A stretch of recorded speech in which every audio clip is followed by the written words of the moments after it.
I pledge allegiance to the flag of the United States of America and to the republic for which it stands, one nation, under God, indivisible, with liberty and justice for all.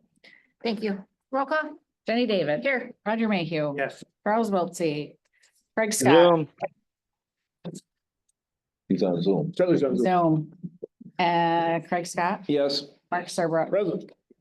Any additions, guys, or corrections to the agenda? No? We don't need a motion. Public comment. Committee. Any public comment in the room? Any public comment on the phone? Item 4, we got appointments for a medical examiner RFP presentations. First up, we have Mid-Michigan Medical Examiner Group. Come on up, guys. Hi. Hey. Do you want to go to the room while she presents? No. Okay. I mean, are you okay with that? I'm really fine. with it. Okay.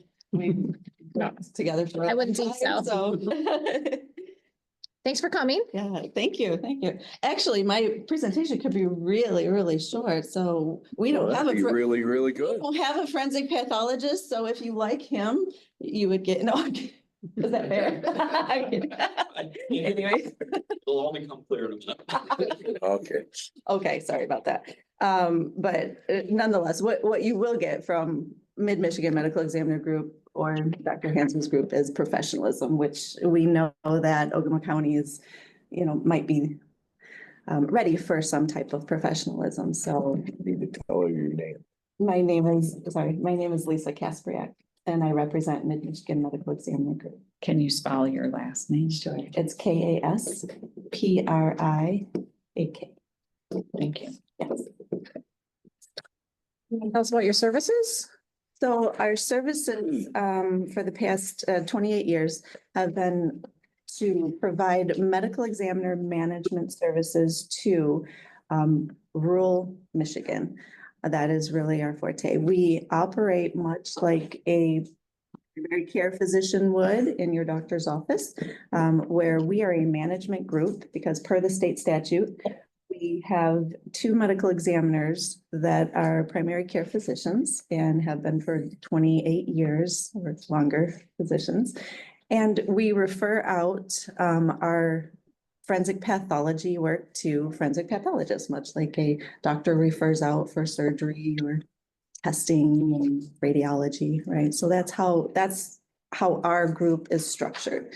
So we provide all of the services that a medical examiner office would need to provide for your county from beginning to end. So there's nothing that the county needs to worry about besides having our management group jurisdiction within your county. As you can see on the map here in the RFP that we provided, we have a lot of the surrounding counties to Ogemaw.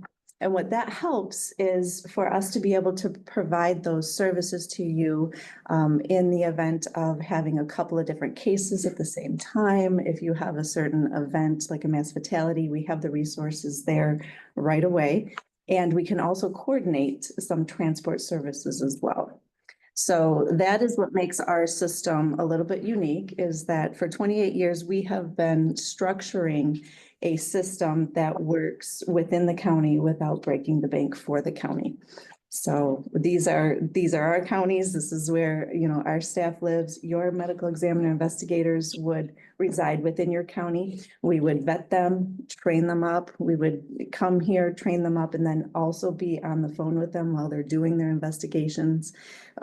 We support them up toward their certification, American Board of Destined Investigators certification, so that your prosecutor and your law enforcement can trust the work that they are providing. So we make sure that they are completely supported in everything they do. So how our system works, I really summarized with the fact sheet on the RFP. How the system works is that we go ahead and we come in, we train, we equip, the 911 call happens. We send out an investigator.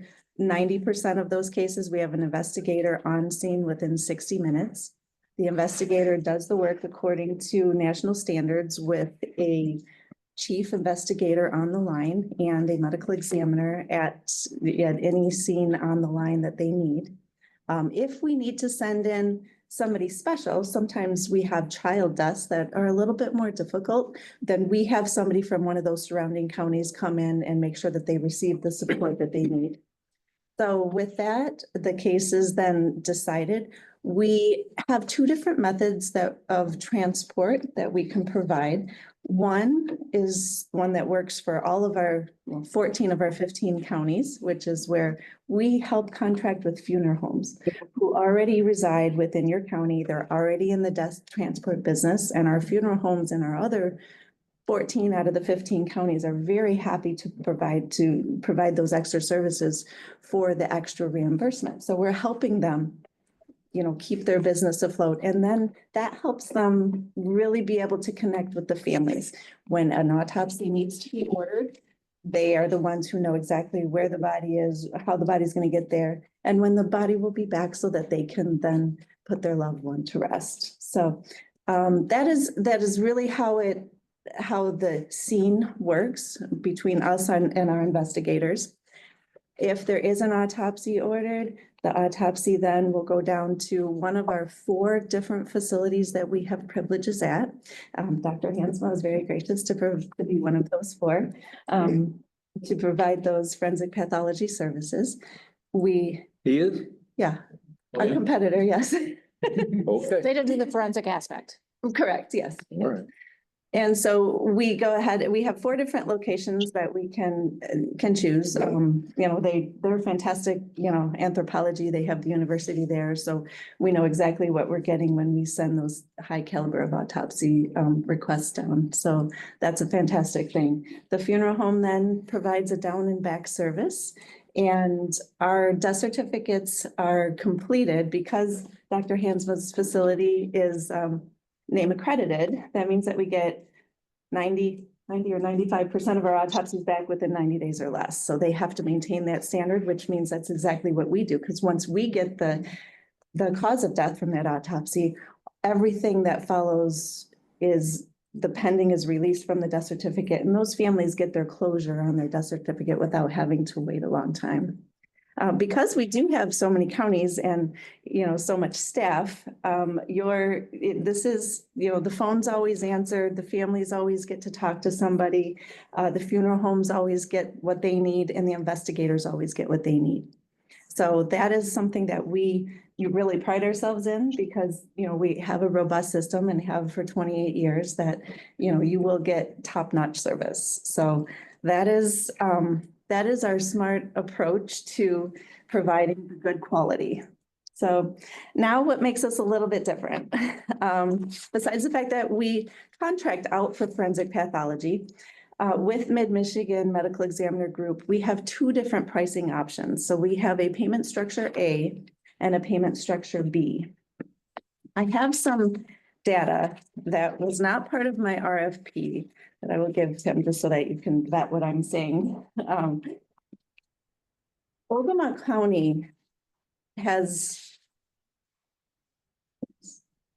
just for reference, it's not part of the RFP. So Ogemaw County, the last time that I, provided an RFP for you, they do 22.7 autopsies per 10,000. Okay, that is far above anybody else. Jackson County for the same year did 11 per 10,000. So the number of autopsies that were being done at the point that I did this review was far and above the state average. And these are the top counties in the state. And so I just wanted to let you know that the amount of autopsies that you had, goes far and above what the rest of our state is. So that right there.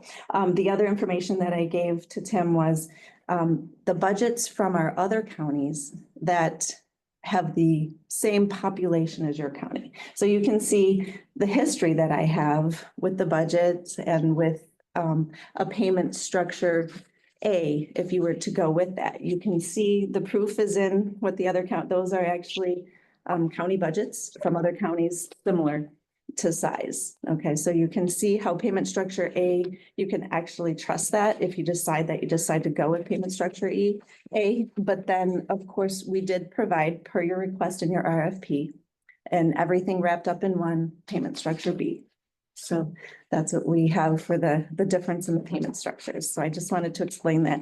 Is it okay if I ask questions on the payment structures while we're on them? Tim, Any questions on the payment structures from the I RFP? don't, I think I understand it. Okay, okay, Just again, for the board's reference, sure. with the contract we had with MIF SM, Mhm. I think I got the acronym right.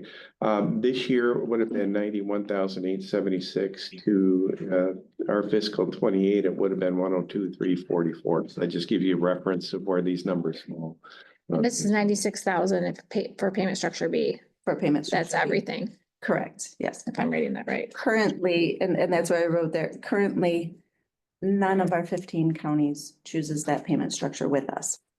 Because Because payment structure A, it's like taking a child to an all-you-can-eat buffet and making them pay.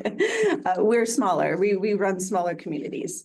And so our smaller communities, we do believe that we can estimate what your budget will be. And we believe that payment structure A, if you're comfortable with that, which is why I provided the proof to Tim.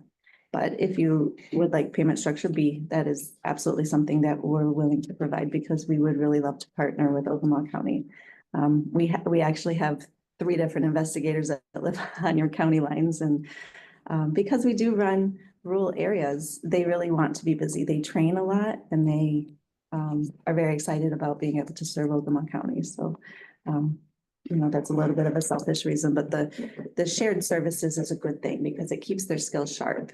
And for every ounce of training we give them, then they get to go and practice that in another case, and that's fantastic. They'll be nationally certified in no time with, the amount of volume. So the scene investigations, I explained the transportation, autopsy, toxicology services. That is something that, sometimes we do a toxicology only, sometimes we do an autopsy only. And then, of course, there's always a very full, robust scene investigation that's done. With the office administration, we do provide a very large packet to the Michigan Department of Health for reimbursement for child autopsies, and that will go with payment structure A, that goes right back into the county budget. So the state of Michigan has a fund for SUDI deaths, sudden unexpected deaths of infants, and we provide that packet of information, and that in payment structure A comes right back. The other thing that we do is make sure that your unclaimed decedents do not fall back on the county for any type of, funeral or disposition fees.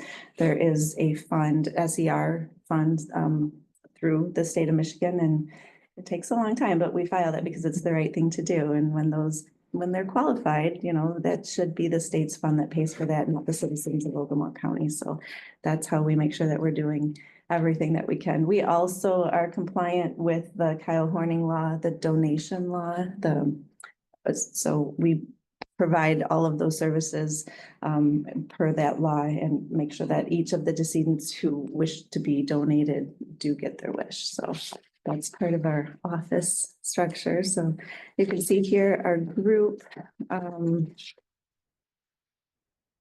Yeah, I think that is, that's really all that we have as far as what's new there is very long. RFP, so thank you so much for. where are the 4 facilities? Okay, so we have Western Michigan University in Kalamazoo, which is Dr. Hansma. We also have Grand Rapids, which is Dr. Cole and Dr. Start. We utilize Sparrow and Lansing, and then we have Dr. Spitz and Port Huron. That's quite a travel. It is. But what is important is that we have board certified forensic pathologists. And that is what is very important to consider. Okay, if you don't be stuck with a case where you do not have the backing of a board certified forensic pathologist. At these 4 locations is where you're talking. Correct, yes. Questions? I know Phil, hi Phil. This is Phil Stevens from the local funeral home. So I will give him an opportunity to ask questions too. I just wanted to ask the commissioners first. Do you guys have any questions? Yeah, Yeah, A and B, I mean, is A, am I reading this that this is like case by case basis and B is Correct. just the overall, I give you one check for the year? Absolutely. You're either ordering you a la think- carte off of the menu. Yep. So you think that the numbers on A is what we've been doing? No, No. that's me saying with the population you have, and those were the numbers I gave to Tim. Right, With the population you have, I have 3 counties that I provided him data for the Uh-huh. past 3 years. Mhm. And that's what their numbers are. So That's what their numbers are averaged. correct. There So we go. unless you have some sort of anomaly going on in Ogemaw, I see Well, no reason. is the 22 point whatever per 10,000, is that the anomaly? That You're- was the anomaly because that's what you were using under your past group. So are you looking at that? Do you think we had too many autopsies? That's not a fair question. I would have to see the case by case. Oh, you Basis? didn't, you didn't then. Uh, You didn't look at that deep into it. I did not ask, I did It's not just- ask your current group for any of That's just that. over average. That just puts you for at the very counties like top of us. all 83 counties in the state of Oh, we Michigan. like to be at the top of You something. were at the top. You were definitely at the Yeah, top. not that top. You were definitely Really, at the we top. had more than anybody else per Per capita, capita. Per capita, per, correct. per deaths, That's per 10,000 deaths. Mhm. Wow, really? What year was Well, that? that's been, It's 2 years ago. I didn't rerun it for this. It was for the. okay, last well, RFP that's, that I had. that was brought up in conversations before and we wanted to know why autopsies happen. Because we've asked that question in the past. Why do autopsies happen? And what parameters does one have to be done? So there's 2 different sets of parameters to answer that question. One is the statute of the state of Michigan. Okay, so the state of Michigan states certain types of cases. The Right, National Association of Medical Examiners has name autopsy standards. So then that is another standards of autopsies that are ordered. Okay, so that is not, the state of Michigan is a law and name is an acceptable standards. And then there was what you guys had. so what's in that chart? You got a chart there. Yeah, this is just your per capita with. So where other- does number 40 fall? Cause that's right in the middle. 83 counties, number 40's. Yeah, the next closest, so you guys were 22.7 and the next closest one was 11.8. Woo! So Well, what county was that? that was Jackson County. Jackson County. Mhm. Oh. And they, Guess you know, like I instead of said, letting them out, they if take you them out have, back and bury them, if you have more crime, if you have prison, if you have more huh? communicable diseases, more drugs, that can actually, and I'm not sure the demographics of Jackson, but I don't think they're close to the demographics of. And then No. say the next 5, are they within like 10, 11? I mean, are they all pretty close or? Okay, so then the next one below that is 6.9. Whoa. Mhm. So where does like number 40 fall? Where does the average of 83 counties fall? I saved some ink and I probably only printed 20. 20, where's 20 at? Where's 20? The lowest on here would be, 3 per 10,000? would be 2.9. Well, that's pretty close to 3. Wow. So anyways, Commissioner Serbrook, do you have any questions? Before our meeting started, you were talking about Gladwin County yes, and your map doesn't, have you entered into a contract with Gladwin yet? Or are you just assisting them? Just so the rest of the board members know, that you Sure. are doing something with Gladwin and. yes. you So know, so- we've completed almost 2 months supporting them because their pass system just kind of went AWOL. And so we are not under a permanent contract with them yet. Their RFP is due in April. But their past was the same as ours. Yes. Correct. You've taken on 5, 4 others? No, so Huron, Elkona, and then Gladwin is Gladwin. So temporary. 3 Correct. that were the same contractor we had. Correct. Yes, Okay. that is correct. Where's your primary location, your facility? So Dr. Wagner is located in Oceana. And then I have staff in, 4 different counties. Okay. Commissioner Mayor, do you have any questions?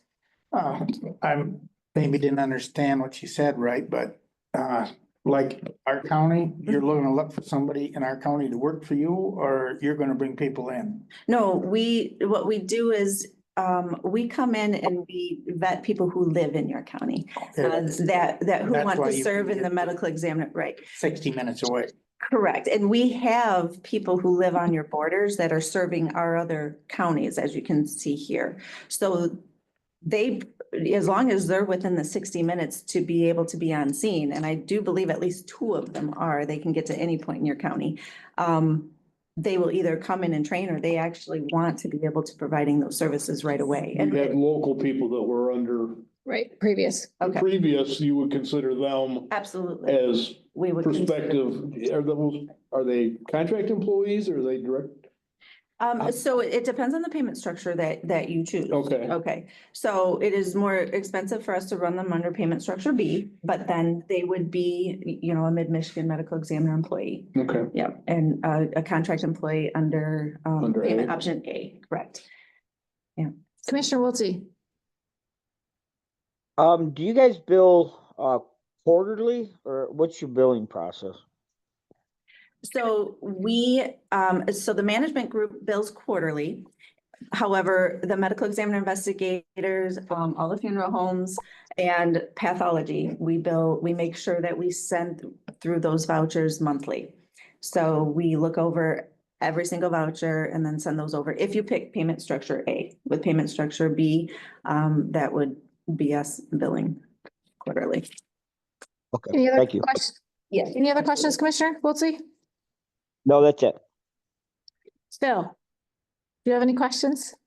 Since this directly impacts you and you work very close with these individuals? Yeah, so that's a huge concern. The MIFSN structure that you guys are under, their payment structure was everything, right? Transport, it was scene investigation, it was administration, the whole thing. We didn't do a whole lot of transport. They had a local facility that held for morgue. So if they didn't have an autopsy and there was somebody who they couldn't pick a funeral home, they had somewhere to take them.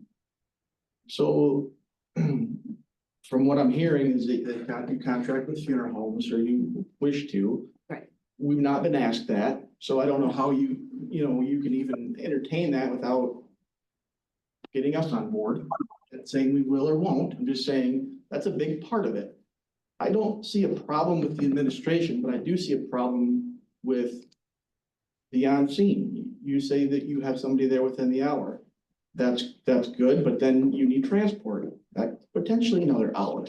And even if we aren't the funeral home choice and they can't pick somebody, where are you gonna take them?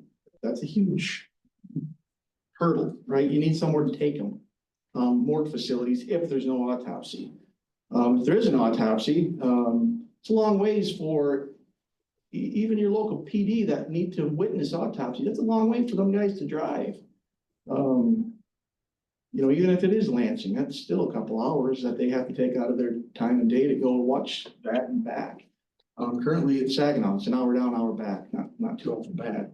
Dr. Spitz, just to, Yeah. he's building a facility there, and so it won't be ready before December, but that Saginaw? is, yes. Yeah. But the Port Huron, Yeah. has plans in place for Yeah. that, so Saginaw will then again likely be, I don't see, available again. I don't see those numbers, the à la carte, I don't know, but the all-in was very close to what MIFSN was providing.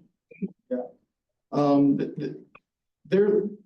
It was kind of backwards, so their back end, their administration didn't operate so well, right? I bet you theirs is top notch. However, they had things in place that they had a nice facility, they had the morgue facilities, they had transport, they had a van, they had cots, they had removals. They did all those things. Kind of flip-flopping here, it sounds like. Well, under option A, funeral homes are not our only, in one of our counties. Two of our counties used to have transport vehicles, now Hey, we're down to Commissioner, one having them. Commissioner Wiltie, can you mute? I'm sorry. So. We're getting a lot of static.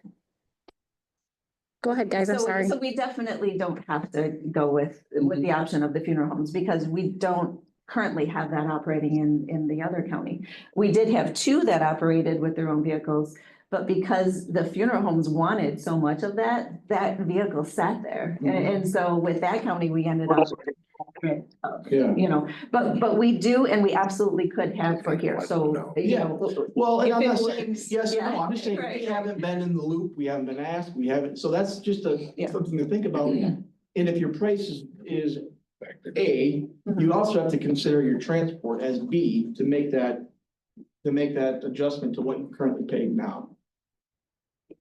So you have to consider all the factors that go into what your ultimate price is going to be. Right, yes, absolutely. No, you're exactly right. A is a la carte that would cover everything.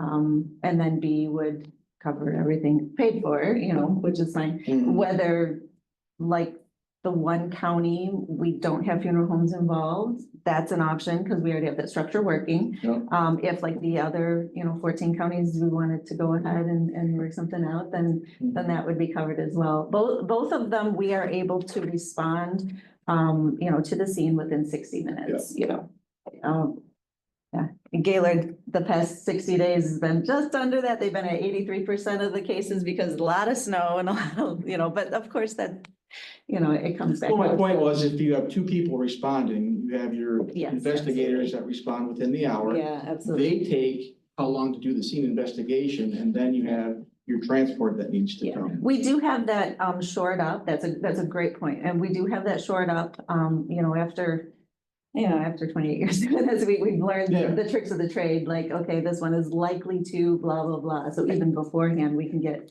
our funeral homes on the horn. Or likewise, that investigator may or may not stop and pick up the transport vehicle on their way. So, Right. So because we've been doing it so long, we realize that there are different ways that we want. Yeah, I mean, transport vehicles, Yeah, that's the way that MIFSN had, they right. had a Suburban and, Yeah, they had a Cot. yeah. The other concern is we had a pretty big issue with the way that the scene investigation wanted us to do the death certificates by the local PCPs. So we understand that and each case is different. However, Sure. very, very often it was always, well, PCP is going to sign this death certificate. It's in any case, PCP is going to sign. Okay. Okay, I mean, I can go on and on No, about that. I'll, and I won't take too much time, but, so if we do have a PCP that signs the person had cancer, X number of years, we know that we always get who they talked to, who said, and what the phone number is, because we never want to have you on a wild goose chase. Okay, so, Yeah. and then the other thing is, we know the jurisdictional cases that the medical examiner is supposed to have, and so that never goes back to the PCP ever. So, yeah. And I understand that if it's a PCP's case or if it's their patient and it's very easy, that's a great option, but we just want the responsibility to lie with. Absolutely, The medical and that's why we examiner's take down office. names, phone numbers, when they're gonna be there, if that is, because especially on cancer victims, that the state then sends the follow-up. And the medical examiner can't know the number of years and the exact type of cancer that they had, so. Yeah, But we make sure that we never send you on a wild goose chase. Have you worked with us in the surrounding counties that we have? Okay, so, that's why I say your administration has always been top notch. okay, Again, that was a big concern because they were saying, well, the PCP will sign. Well, they weren't doing any phone calls to them right. to say that that's true. Right. We were on wild goose chases on every Yeah, we single don't do call. And But I'm glad you've not had anything with us, so Yeah, that's yeah. fantastic, so. Yeah. okay. so that is a concern. That was a concern. Sure. Cremation permit signing is another concern. I don't know are you $50? Is that where you Correct. sat? Mhm. Is that on top of then what you're billing the county or is that rolled into it? No, actually, they can see on pricing A, Okay. that the majority of that goes back to the county. Goes to the county. Yeah, to their county fund, absolutely, yeah. Cause before you guys weren't paying, that wasn't something that the unions were paying, and then all of a sudden they added it. And they were getting 100% of that, that paid for a staff. What was it we were paying? The cremation fees, $50. Well, I think MFSM was 62.50. $63. And they were getting it on every cremation, and they were They getting, kept it wasn't going to the county. Right. They were charging that in addition to their services. Our structure is that it goes right back into the county fund. Do the counties charge The majority of the counties in Michigan do charge, yeah. for services? Cremation To permits. cremation? Permit. Yeah, this is just Correct. permit. Permit. Yeah, just the cremation permit, yeah. Okay, we do that? We have that in our office? We have cremation permits? We refer them to, Well, we did refer them. the board would have had to, so if I'm remembering this right, any fees charged to the citizens have to be approved by the county. And so you would have approved that $63 through your board, We did and that. MFSM did kept that? that, and that was probably in your contract with them. But Okay, anyways, but it's less, it's less than the 63, it's only 50. And so it would be going, it would be a decrease for the citizens in that regard. How does that work in where the county would end up getting it? So, in all of our counties, there's two different methods because we want to make sure that funeral homes have it easy as possible, especially the ones that live within the county. So they can, if they're an outside county, they can go to the county payment system. You have a county payment system. I'm not sure which one of the two you have, but we find out, we work with them.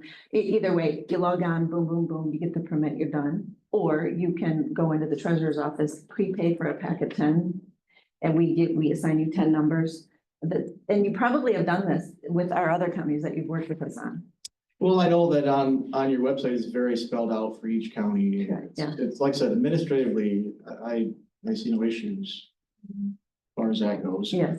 I know some other counties though, like Roscommon, they get 100% of that because you purchase them through, or you, at least when you're ordering them, the county sends you out an invoice at the end of the month for those, cremation permits. Right. So they're getting 100% of that, like their death certificates and like their birth records and things like that. Each county is a little bit different there. Yeah. thinking about a 10-pack. I got some people I'd like to give them to for Christmas. Commissioner Wiltie, did you have a question? I think you had unmuted briefly. No, I'm all set. Okay, Commissioner Scott, did you have anything else? Now, when we're talking about Schedule A, this is by case basis. Correct. Yes. And we already have the history of having more cases than anybody else. Correct. And as Phil says, that he has not been contacted about transporting people or transporting or anything like that now. Right, because we have an option B in case. So what, you're showing us prices here based on an average, and you got the averages spelled out here, Right. but this doesn't really tell me. Well, I'd have to do the math here on 49 scenes with 8 transported autopsies. Well, so my So- estimated math, and I estimated high this time, I estimated 8, which I think is pretty high, but the estimate is, I'm sorry, if you look, all the way to the second to the last page, I put in even more detail. I wanted it to be a quick fact Holy sheet, a smokes, quick.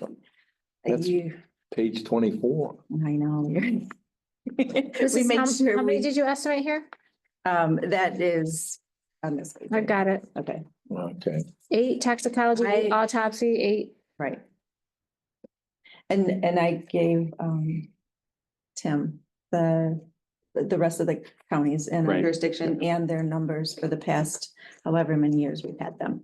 77 referred to the ME. Yeah, we think you'll have 49 scene investigations and 77 total cases is what I wish I had that. we provide monthly reports to the commissioners, which is similar to what I just gave. Tim, do you have any questions or comments?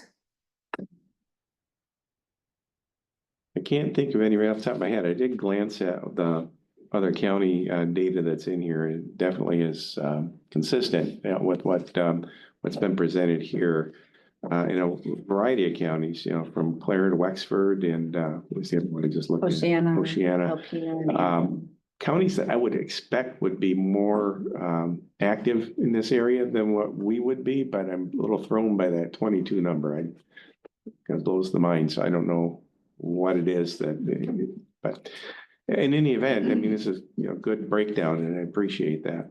You're looking for a 3-year contract? Is that, We asked for that in the RFP. so I want to, hang on. You wanted a 3-year contract. That's what this would be, Actually, correct? I think this is a 5-year. Back to that page. The April 1, 2025, March 31, 2030. So a 5-year. And if something's not working out, how do we exit the contract? We only require 60 days and out. And honestly, if there's ever, we pride ourselves in good relationships. And so we never want to be anywhere that we're not. That's A what the good other fit. guy told us too. Do I see it? 60 days after receipt of. It would be in contract and we have 28 years worth and I'm not sure you have 28 years worth of history, so. So 60 days without any repercussions No, or, you don't have to pay. I Costs, mean, if we're working, you pay us. If we're not working, you have to, if you want to be done here 60 days, and honestly, we probably could wrap it up prior to that. So, unfortunately, yeah, this past year has been pretty rough with our current. And we didn't even work directly with them. That was just us behind the scenes, so. Any other questions? Well, these prices per are in stone. Yes, mean, yeah, it's- they're, I have on your page, 11 is. Eight- is the- They estimated transports for $1,000 a Well, piece. pricing option, of course, pricing option A means that I am guessing at who's gonna die in your county. However, I have 28 years worth of guessing, Okay. so I know it sounds odd, but There's 4 in the obits this week, well, just this week. I mean, but the proof is in the stats that I gave it. I gave him the literal county Okay. budgets, which is nothing Thank that I I go can't. by Phil's place every day. There's cars lined up every day over there. He's busier than McDonald's. Thank you. You're welcome. Thank you so much. Well, Phil, I'll be talking, when Debbie, I see you next time, I'll have a ton of questions. Okay. WMU School of Medicine Medical Examiner and Forensic Services. Hi, good evening. Good evening, Dr. Hansma, Hansma, first name Patrick. So I am the chief medical examiner for 13 counties that WMed serves as the Office of the Medical Examiner. I am a board certified forensic pathologist, and we have half a dozen of those, including 2 that are board certified in neuropathology as well. And we have 2 board certified forensic anthropologists at WMed as well. Much of what you heard already is similar to how we function, but what you're doing is you're cutting out the middleman. Their group has access to forensic pathologists. We are the forensic pathologists. We are a name accredited office, and so we are the gold standard in the nation for how a medical examiner's office is expected to function. You have been served by a medical examiner who was not a forensic pathologist, who was having access to forensic pathologists. We found that out, right? Late. Go ahead, please, sir. So you see how that went. Not everybody is performing as poorly as that went. There are better options that are not forensic pathologists. And then there's your best possible option, which is a name accredited office staffed entirely by board certified forensic pathologists. We have within our facility, which is located directly within the medical school, full body imaging through Lodox. We have a CT scanner. We have in-house anthropology. We have a toxicologist on staff. We do send our toxicology out to access forensic toxicology for all of our casework, but we have a toxicologist who is also faculty who teaches and does research and networks with us regularly as a consultant in-house. So the toxicology is not in-house, but we do have a toxicologist in-house. Basically, we come with all the bells and whistles. We bring everything that you could possibly need either in-house or we already have everything set up to have that necessary relationship to provide you the best possible standard in medical legal death investigation. We also, similar to what you heard, would source investigators within your own county. We're used to doing that. We've done it in many counties, and that's what we would do. They would be WMed employees. Our finance and legal people assessed that and decided that for our counties, they want them all to be employed. It is a liability to be using contractors, in their opinion. Basically, it can set you up for avenues of lawsuits that they don't want to deal with. So they would be employed by us, not 1099 contractors. Let's see, what else to discuss? All autopsies are performed by forensic pathologists or the fellow in training. I am the fellowship program director, and I have an assistant program director as well. So we are not only practicing, we are bringing up the next generation of forensic pathologists. Where to go from there? The cremation permit topic that was discussed, to try and hammer these things out while they're on the top of my head. Similar answer to Lisa's. There are, avenues you can buy them up front or however you're going to do it, and it's flow through pricing to the county. Just like she mentioned, we do the same thing. Transport, we have access to several transport options in all of our counties. We have worked very successfully with a couple of different companies providing transport, or we have worked with the local funeral homes. And so that's something we're happy to iron out as necessary with all interested parties. Circling back to being a forensic pathologist and not for your medical examiner, to clarify something that Lisa mentioned, there is no statutory obligation to ever perform an autopsy. Michigan statute doesn't govern that. It's silent about it. It says what the medical examiner must investigate, but never says what type of exam must be performed. As a name accredited office, we're the only type of office that has an external standard holding us to what must be autopsied and what does not need to be. There's nothing holding your past individual. There's nothing holding the competing bid to any standard for what they decide to autopsy or not autopsy. It's whim or money for some people. For some people, it's best practice. You would have to decide, if you're going with a non-accredited office as your medical examiner, whether or not that is a risk benefit you want to take for the cost. We argue that being a name accredited office, you know exactly what you're getting, and we have accountability because of that. So the cases that should be autopsied will be autopsied, and I do not communicate with my deputy medical examiners pricing. I'm silent about that because I never want anybody making a decision whether to autopsy or not based on money. I don't tell them what my county contracts look like. I want them to decide when a call comes in, what is best practice, and never decide, is there budget for that? It should be best medical practice. Pricing structure, we also gave you two options. The RFP required an annual total amount, and we answered to that, but we also gave you an option that gives an administrative fee and then a per autopsy or external exam and transport breakdown. Again, assessing that our anticipated caseload for what we would bring in for autopsy would probably differ from what you're used to. I haven't seen what your prior medical examiner was doing. I can't do a dive into that data to explain the aberrancy.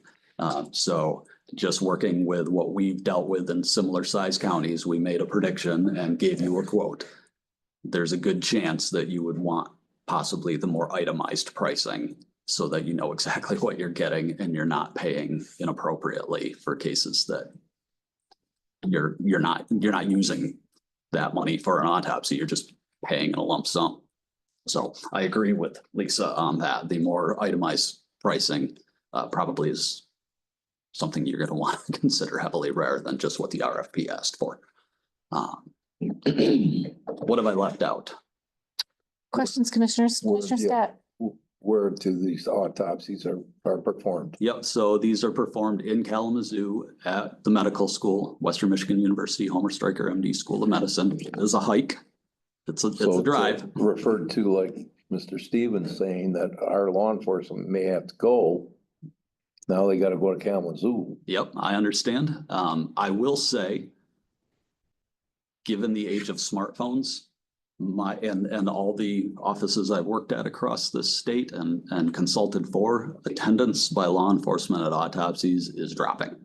It's become less and less of a concern. Can you We're- Zoom? That's what these, They could, I suppose, never have. So we are set up with our autopsy room and seating through glass. So theoretically, they could do it by Zoom, never done it. It would be a little bit odd, but honestly, most of When the they time. go to, There's a snapshot of the viewing room in their proposals. well, Right. you've beautiful. probably been involved in. Several, I've retired law enforcement. Okay, very good. 35 years. Okay, so what do you watch? the Why question, do you go? I love it. the question, are law enforcement personnel allowed to observe? Absolutely, they're allowed to. And my point Why is would you because want? communication is so instantaneous these days. You know, somebody just tells me, hey, Detective so-and-so with this agency, here's their phone number. They'd like a call with the preliminary results. And I do that all the time. You know, I do the autopsy and I make a phone call and they say, great. And they didn't even need to attend. Well, that's what I'm So- asking. I So mean, attendance has gone down and down, and so that travel concern has become less and less because they're going to fewer anyway. is well, I my was kind of personal wondering what experience. Mark was going there for, to watch. what. Sometimes it's evidence collection. Exactly, Yep. thank you. So I was gonna say, it's Basically- chain of custody issues sometimes, Okay, very rare. And You know, we I think in my entire career, I went to 3 autopsies. And we have that accounted for without Yeah. law enforcement being present because we have an evidence locker, I should be grammatically correct, an evidence locker that only a select few of us have access to. Everything is logged in and out, so they can get evidence from us at a later date at their convenience. Hence the chain of custody. Yep. We, okay, in well, my day, they didn't have that available, so there was a chain of custody issue. How would you coordinate with our local funeral home? For if they're doing transport or if the topic, for example, of death certificates. All the above. Great. Okay. So for death certificates, to clarify, there is kind of a vague verbiage of the language for how death certificates are handled in Michigan because it uses the phrase attending physician. And it doesn't, that's what it uses. It doesn't use PCP or, primary care physician. It uses attending physician.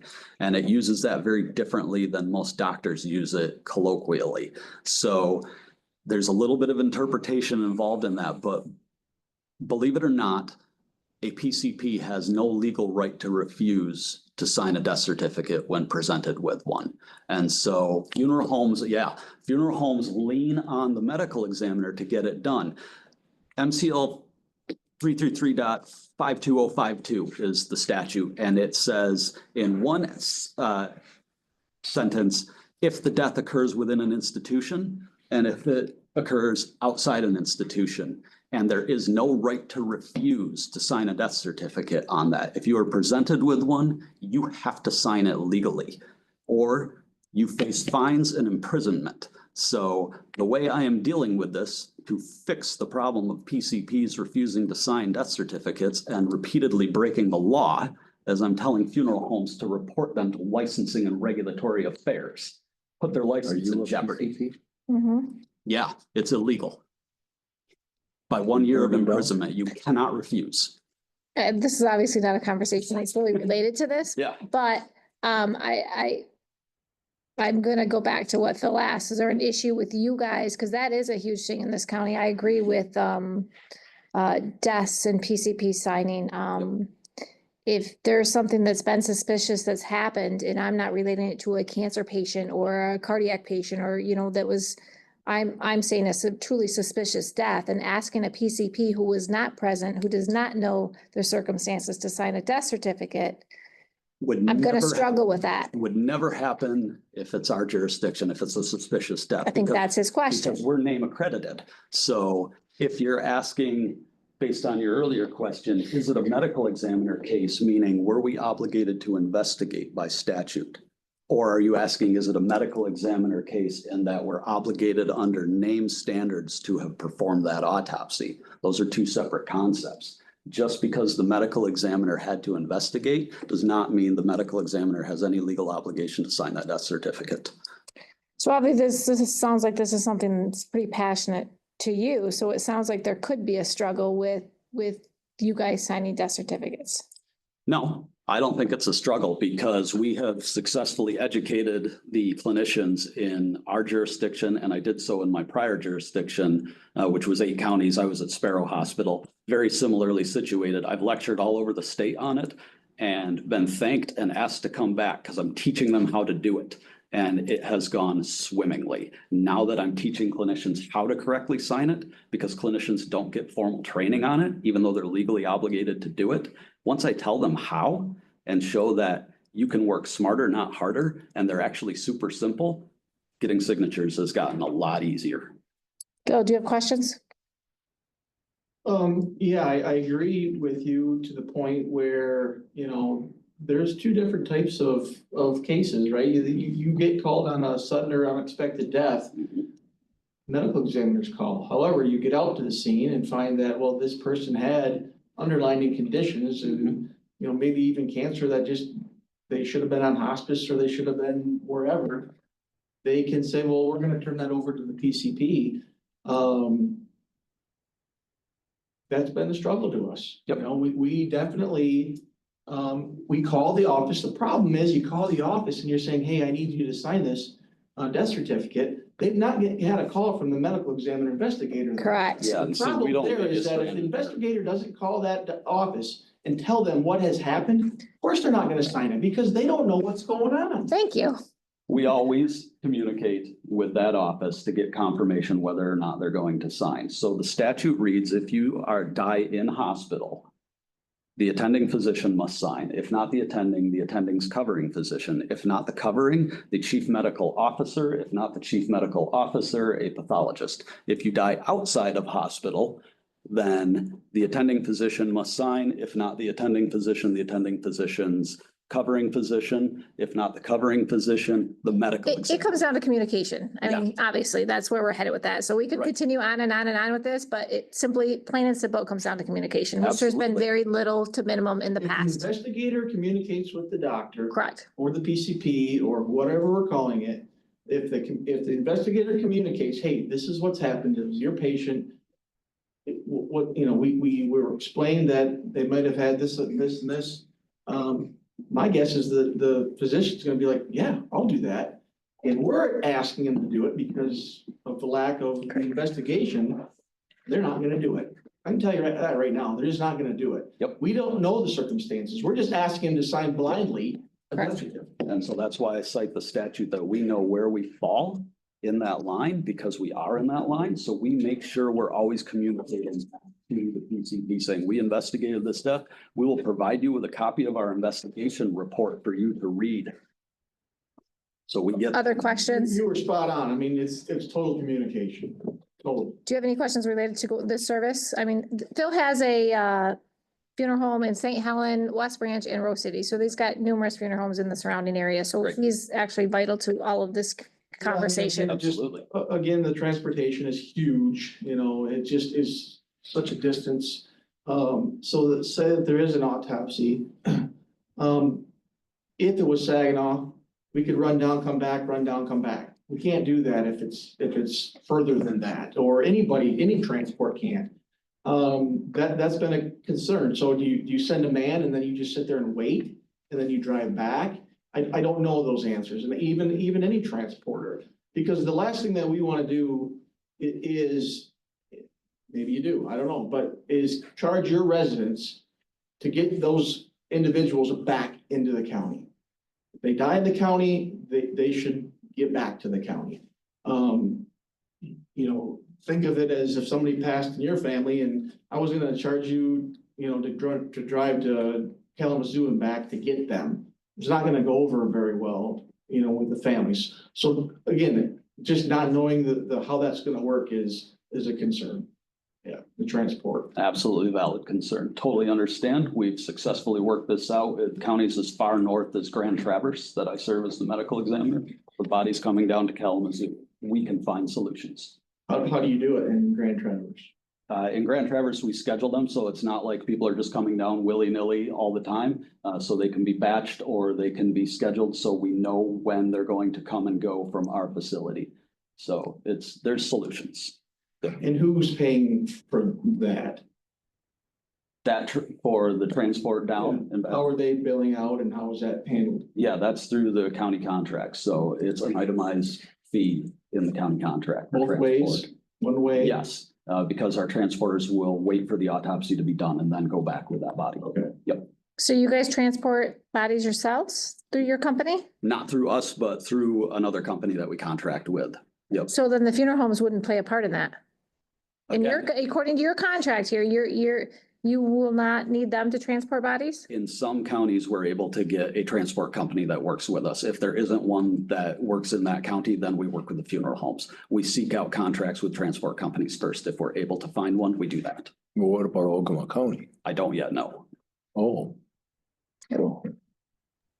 And what about this question, Phil, help me out. You were talking about morgue. That's a holding facility? Yeah. I mean, you were talking about sending them down on a scheduled process, so they have to set someplace. Yes, Or yeah, we lay work with someplace. someplace in Grand Traverse and Leelanau, actually. We Well, have here though. I Yeah, mean, so here. it was someplace local. Yep. And so we would have to do the same here if that were the case. If we wanted to structure it that way, we would have to work out an arrangement with somebody and. of But you course, don't the money's know. Involved. We don't have, do we have a facility Yeah, I like mean, it's that? becoming more and more common where you go out to a scene and either there isn't anybody out there to make the decision, or it's a friend or somebody who can't make the decision as to where this person is to go. And you just can't leave them there, so you have to take them somewhere. And Do you have a facility like that? not a cold storage like that. And nor would we want to if they don't select us, I mean, as a funeral home. Unless, you know, we used to do it all the time, right? Well, I don't have, but you here, right? I don't know of a transport company, until you get it down into the well, preferred, where are they out of? Sac Well, area? I don't know, but you go to Gladwin, they got 2 funeral homes. I got somebody to call, somebody else. You're the only one I got. Yeah. Well, in my neighborhood, who am I gonna call? I live in between you and St. Helen and you got both of them. Yeah, I mean, it's, the current contract that you guys hold is there's the cold storage at McLaren. And that's where they would be taken. And that's. where Here in town, you mean? Yeah, Yep. yeah. Yeah. And that's. Oh, where in they would be Kmart? held Yeah. until- They got cold storage in Kmart? Yes. They had a Oh. contract. He came and told us about I that. didn't even know they had freezers there anymore. If I may, your current contract has a lot. of Back in shoes or inclusive something. things, Right? Transport and storage, those were all inclusive things, but Yes. then your medical examiner didn't pay his employees. I mean, that's what I'm So saying. It looked great on the We're flipped- surface. We're flipped around here, you know, on both ends. It sounds like their back end is phenomenal. But before you get to phenomenal, you have your scene investigation and transport that you have to deal with. Okay, You can't deal with that. okay. Well, Your back end doesn't mean a whole. well, that's my other question. What about, she said 60 minutes or less they can be here for investigation. You claim the same thing? We wrote in 70. Basically what we do is we 70. look at one corner and the other, and with a fudge factor of inclement weather, say what is Okay. reasonable to get from the Because furthest that's distance been a to the concern furthest. Yes. with our prosecutor and law enforcement, right? Yep. All of our far as- current contracts, we actually have 60 minutes or less. Yours, we calculated 70 for, maximum average, but we perform much better. And it's a disciplinary action if our MEIs continue to violate that. So anytime that they break that maximum, they have to email me personally and explain why there was a delay of even 1 minute. And if there's anybody who is a repeat offender, that person faces a corrective plan or is no longer employed, and we will get somebody who can get there on time. Sure, maybe. Questions? Tim, did you have anything? I do, and actually reviewing your RFP again, my question is actually for Lisa, if that's okay. Go ahead. You handle FOIAs?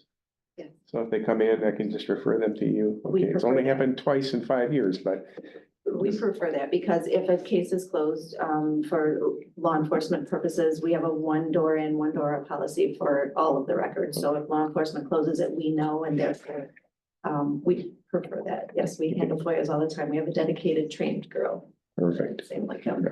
Commissioner Wiltie, did you have anything for this gentleman? I'm all set. Anything else, Tim? Thank you, sir. Thank you. So we have, oh, I'm sorry. Gosh. How do they determine, I know people die, my dad died. They just took him in, cremated, he was done, he had cancer, but how do they determine whether they need either one of you? Who, Yeah, so again. it's the law Statute. enforcement, Yep. somebody else? Yep, so the statute determines what the medical examiner must investigate. Is it a sudden death? Is it a potentially fallacious death, so a criminal related death? Deaths outside of medical attendance, basically, is kind of what, if you could summarize it all down, right? That one statement would basically be it. If you're not a medically attended death at a medical facility, the medical examiner must be contacted and investigate that death. And then the level of investigation is further determined by name statute or name standards, excuse me, not by statute. So you'll be 2 hours behind. Anyways, for the, Oh, yeah, so there's always a delay. yes, Yep. it's not gonna be, he's dead and you're there in 60 minutes, there. It's when law enforcement contacts us, having determined that, oh, this appears to have been a medical But examiner. it's somebody related here criminality. is gonna get a hold of you and tell you to come. Exactly. Yep. Anything else? That's it. Thank you. Thank you. Thank Now you, we- everybody. We have board discussion. Bill, do you want to come up here and discuss this with us? Do you mind? You okay with that, Tim? I think he's a Your call. pretty important part of this. I'll set with us. Yes, thank you. Yeah, Yes. thanks a lot. Thank you. Thank you so much. Howard, thanks for coming. I'm just driving, you know. Yeah. Everybody's got a job. No, you're still on the hook, you know. Everybody's got a job. Thank you, sir. Safe travels.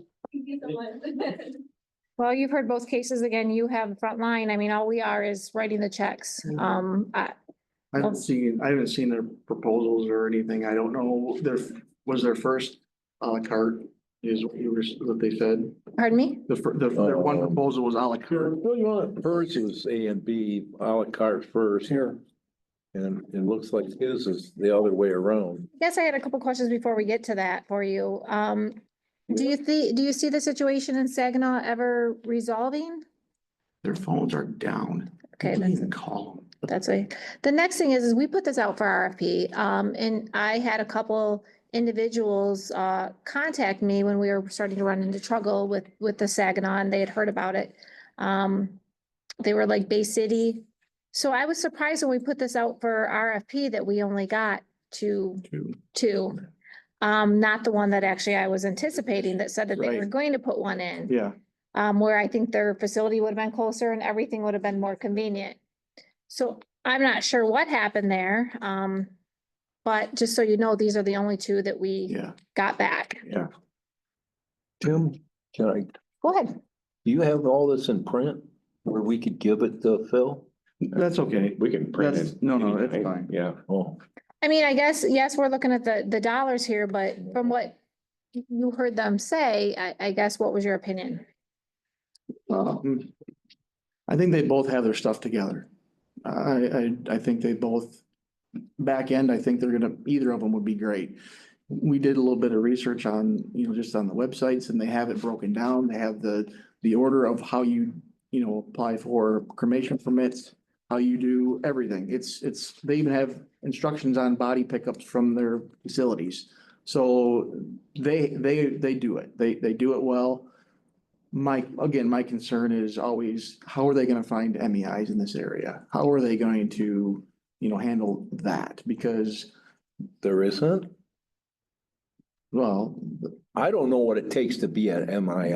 MEI, so MEI is medical exam Investigator.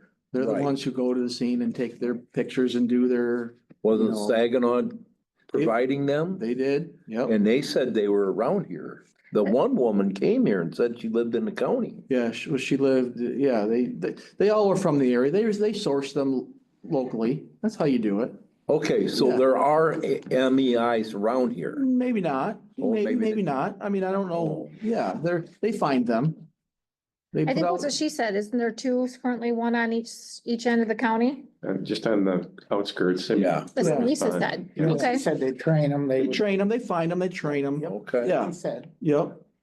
So, Okay. and that's important because that's your Yeah. face of their company is Right. the MEI. Right. And they need to be courteous and play well together and Communicate. communicate is And huge. get here in a timely manner, because that's Yeah. been our law enforcement side. They said that they're not getting here, you know.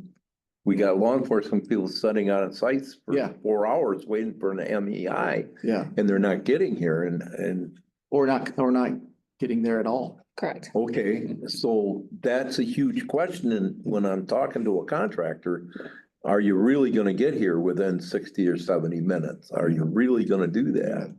I think they will follow through with that. Okay. I think they, But one is a contractor and the other one is the one that, well, she even said, we contract with these guys. well, they contract, the one contracts with a pathologist, the others are pathologists. That Okay. was what, that's The difference. the difference, but they both still do their own clerical administration. Okay. Well, that MIFS, that was the other problem we had too, was we had them sitting here.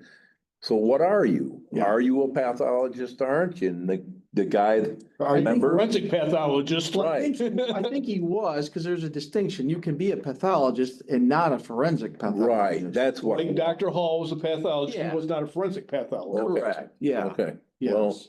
And those are important, and I can't talk about, you know, the knowledge that they have over that. I don't know. okay, okay. Well, you could see our problem, you know, Jenny's got a background in this stuff and understands a lot of this. I'm sitting here hearing all the complaints with the company we had. And now we're trying to replace that and want to make sure that we're curing these problems that we had before. The one problem is definitely a problem that was, you know, the communication between the MEI and the doctors. Okay, That was a problem because they weren't contacting the doctors. So then when we would go to call the doctors to have them sign the death certificate. They're clueless. They were clueless.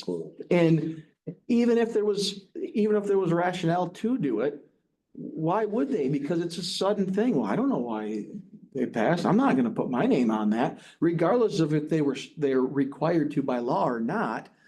But it goes back to communication and training. If the MEI would reach out to them and say, hey, this is what the deal is, explain what the deal is, 9 times out of 10, great, I'll sign it. No problem whatsoever. Okay. As long as they. They're making an informed decision. Correct, exactly. You know, looking at this by case, yeah, I guess I'm gonna differ and now trying to look at this from a financial standpoint, paying with these different options. It's difficult because you don't know how many there are gonna be. The one is everything, no matter how many autopsies that you need, it's part of it. Whether there's, I don't know, her reference to 20 or 50. 22. 22 or 50 or 1, you have the same price. You don't have to worry about You've what. got a it's gonna fixed be. cost. You have a fixed cost.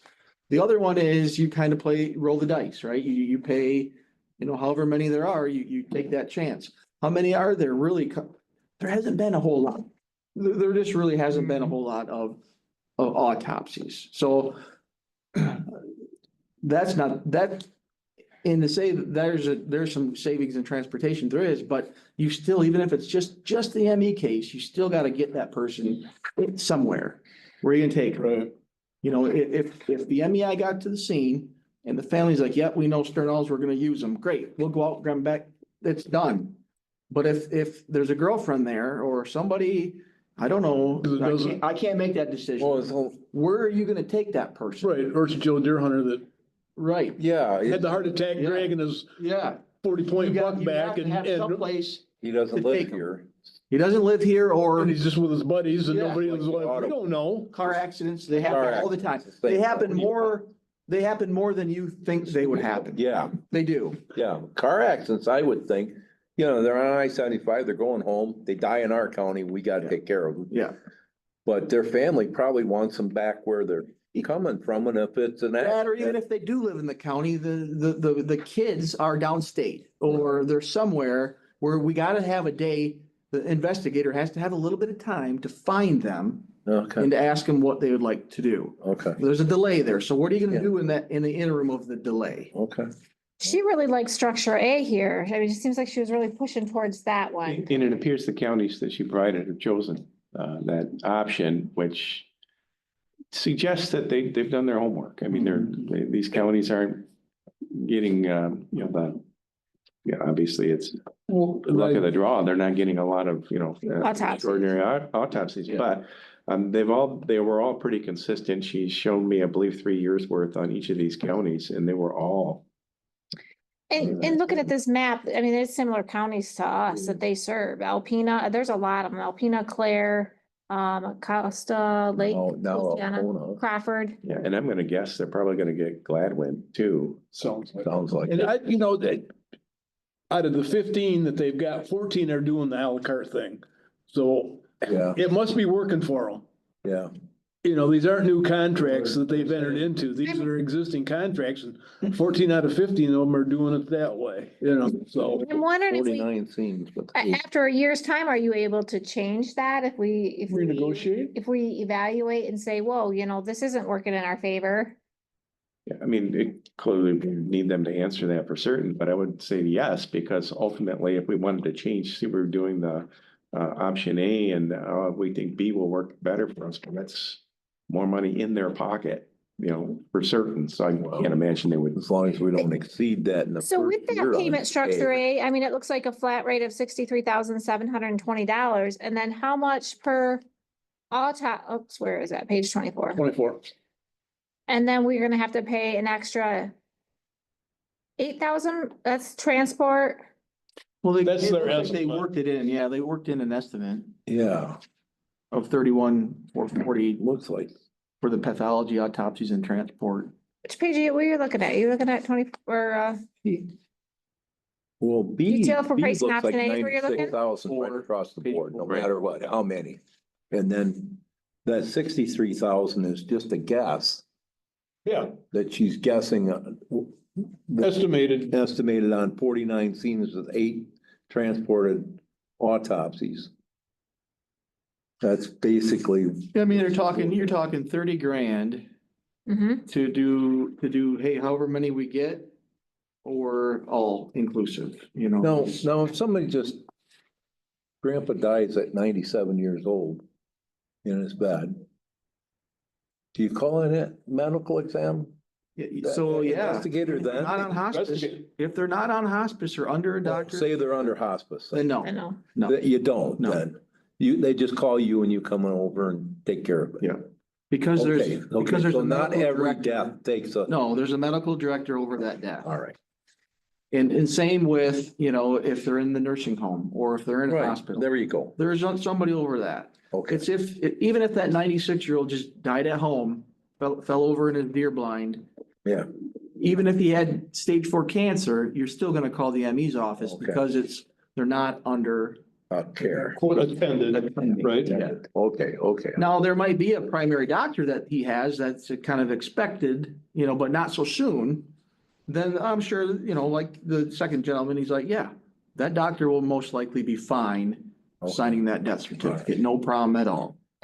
But there are a number of people who don't seek medical treatment. Yeah. And they don't have medications, and those are the ones that hopefully they consider legitimate, cases that they will take on. Yeah. Because, you call it, there is no medical records to call upon, Yeah. right? To know why they had passed. That's the reason that they would, take that I responsibility. guess there's something on this that I'm not understanding, and I looked at all of this. So the flat, with structure A, we pay, what are we, no matter how many autopsies, what are we paying to them annually? Currently? Or? No, I'm asking with And this, A? Oh, yes, with structure A, with this bid, Oh, these are all guess. Yeah, so That's all just a guess. their best estimate of where we're gonna land is the 63,720, as I'm understanding it, and I forgot how many already that she told me that they'd be doing, but once you reach the next one, well, now you're gonna end up paying, The 96,000. well, you won't necessarily get to the 96, you might, but it's kind of like, if you like the childcare funds, we don't know from year to year how many juveniles are gonna be sentenced out, and so we take our best estimate. And that's what she's done here, and I would tell you, I am pretty impressed with that background that she's done, and she's that confident. I don't know what this anomaly is that puts us way up, it's number one on a per capita. I don't know. I don't know why that would happen, but pretty confident that in her numbers, at least, that she can provide the service at the 63,720, but there's a risk. If we get more autopsies than she figured, then, it's gonna be higher than that. So that's where option B comes in at the 96,000. It doesn't matter how many they get, they're gonna do them. I just want to see how much they're actually costing for, say, a death, like one death. Oh. What is this, the breakdown that we're looking at here? Toxicology, 230, autopsy transport, 1,000, I think so. autopsy cost, 2,700. Right. Yeah. That's what I was, okay. No, So that's where she comes up with the 63,720 with an estimated of those numbers. I just want to make sure I clearly now understood she's this. saying the autopsies, they're putting in a facility in Saginaw, and as Phil says, that makes it an easy run.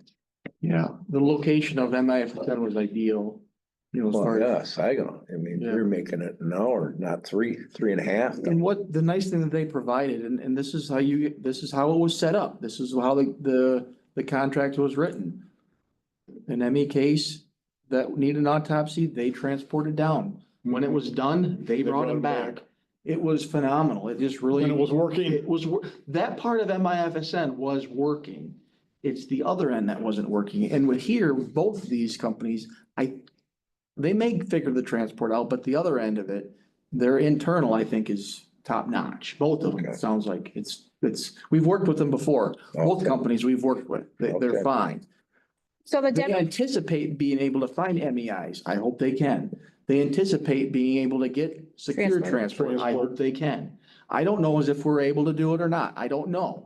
Okay. I would hope, this is what I would think that you would want to do is make them, if they're gonna be your MEI, your MEs, make them be, hey, you're it. You figure this out without maybe a funeral home's help. You need to figure this out. If you can figure it out, you're good. You can figure that out. However, they're gonna get transport. I don't know how they're gonna get transport. If they don't provide it, they're gonna have a hard time. If they don't have control of that transport, they're gonna have a hard time. MIFSN had control of it. They had a vehicle, they had a cot, they had a man. They were in control of it. They, both of them, I think, the way that I'm understanding it, they're finding it. They don't have control of it. They're Lisa finding did it. say that they had, two different transport vehicles and they Did weren't. you say that? Yeah, and they weren't using the one. They're using Okay. in one county. Okay. Out of those 15, there's one county that they're utilizing, that they are providing the transport for. Okay. So What- I think she alluded to the fact that worst case scenario, they would figure it out with that transport vehicle that they've got and then hopefully be able to enter a new contract with McLaren. I don't know what the other one had, Debbie, was a you- contract with McLaren or not, but. Yeah, I think they charge them per $40 per something like Yeah, that body so I mean, hopefully per day or something. I don't know. Yeah. Be a Debbie, solution for them. WMU's, just so everybody knows, their payment options, they had something fairly similar, was 145,000 for everything included, and then their payment option 2 was $47,100. More per their, I guess more than that. He didn't add it all up. 47,000 for investigations and office administration, complete autopsies, 2,800. External limited is 750 and transport's 900. So do you guys have a preference of these two? 900 for, The second one, it's, I know, but for, it just says transport 900. W Med, It's on page 17. Yeah, I need to get him onto, W Med, yeah. It just says $900 for transport, what page you guys on? 19. 17. 101. 15. Mine's different than yours. Well, I'm looking right above it, says 14, so. the amount of autopsies, I think that happen every year. Yeah. Having that, Well, the lady was basing 8. Eight, Yeah. yeah, having eight. I don't think that, the distance of where we're going, I don't think is the biggest concern for as far as autopsy. So whether you're going to Lansing, whether you're going to, Kalamazoo. Kalamazoo, Okay. I don't think that's going to be the biggest issue. I think the biggest issue is gonna be, where are you gonna hold them? Where's the morgue gonna be locally? There needs to be someplace locally. Okay. There's thoughts thrown around that, maybe you guys get a couple body cooler and stick it somewhere that you have, ownership of, whether it's the jail or wherever. There's gotta be Oh, we could repurpose the there's jail. gotta be Oh, yeah. there, right? Good enough. I think that's all stuff that they need to deal with. I mean, that's not, we're gonna pay them a lot of money to do this. I'm personally, by looking at these two and by listening to these presentations, I'm in favor of the Mid-Michigan Medical Examiner Group in that option one. But that's my opinion. Was that 22 number based on per 10,000 population? Yes, It wasn't 10,000 deaths. It was No. 10,000 population. population. We got 20,000 in our, do we have 20? 22. We got 22,000, so. Right, we've been doing 44 a year then, No, 44 cases, but not autopsies. cases. Yeah, Oh, meaning they get called that many times, okay, but the scene's cleared and. okay. That's Well, just she a good was sign. figuring 49 scenes, 8 transported autopsies. Yeah, that's So that's fair. All right, fair. all right then. Well, in that case, then I'm good with that. Do you have a preference? The cheapest one. Which was? 63. Which was what, Tim? Which one are you figuring? I definitely lean toward mid-Michigan. There's several reasons, but one of them being the counties that they already serve are Correct. far more similar to us. And it's not to say Western couldn't, but they're, it just seems they're more geared to a county our size. And, and she's already looked at the MEIs. I mean, has already identified a couple, which I don't believe Western has done that. She did her research. Yeah. So she's obviously shown an interest in this county. I am pretty impressed with the work that they put into the analysis to come up with their numbers. I'm pretty comfortable that, if we choose the option A, that while there is risk, it's probably more likely than not to work out. Commissioner Serbrook. I agree. Structure A with Michigan. Bill, do you have an opinion? No, I don't. I appreciate you listening to our thoughts. Oh, I'm glad you showed Yeah, up. the transport, it's just big, I just hope you don't want your residents to have to worry about, No, that's part of their contract. Yeah. Commissioner Wiltie, go ahead. I'm sorry. Go ahead. Mid-Michigan option A. Perfect. Okay. Thanks, Bill. Will Yeah. you be in contact with us? So again, it comes down to communication. It does. We didn't know a lot of the problems that were happening behind the scenes. Obviously not all of it was our concern, but then all of a sudden it became our concern. And we didn't know there was any issues until there was really big issues. Well, we need a lot of problems. I think we really, when issues come up, we just deal with it, right? We just work with it and we do what we can, and we don't come to you with like, hey, so-and-so's doing this. No, but before it becomes really serious, that way we are on board and kind of have an idea too. So thanks. You got that, Tim? Do you want a resolution for next week? And assuming yes. We are having just an increasing number of issues with MISFM. The phone's just the latest. And I'm just curious if you would entertain having them start that as soon as they can. Absolutely. Rather than waiting until mid-April. Before you walked in, it was just Mark and I, she was telling us that these other counties that gave their notice have gotten out earlier than 180 days. And they haven't paid. When's our date? What's our exit date? April 15th. But they Oh. didn't show up. They broke their contract. They didn't show I up. think we could make a really good argument that. I said, if we had cause, and Well, we we had do. cause. Yeah. Okay. Yes, I would like to move forward with that as soon as possible. Commissioner Wiltie, you're off of mute, so I'm getting some static. Did you have something to offer? Well, I was just gonna say, yeah, they broke their contract. I mean, they're not answering their phones. They haven't showed up. Broke their contract. Move forward. Perfect. Thank you. Thanks. Item 4B, Tom Spencer, Information Technology Director, Server Computer Purchase. Good Hi, evening. Tom. How are you? Good, how are you? Good. I can't say this is going to be as exciting as the first items on the agenda, but I'll try and Well, the But, other one's dead now. make it. Basically, what I'm asking is to replace some computers and servers this year. This is equipment that would have been bought in 2018.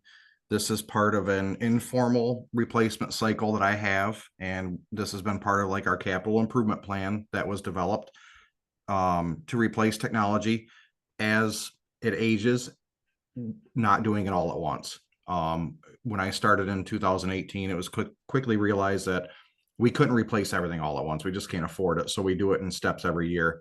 I typed a preface letter to explain some of the things that we've done in the past, hopefully to explain things better to you so you could see. The one problem that I'm having is the upcoming tariffs. Every single supplier that I sourced prices from has warned me that this pricing may not be valid for very long.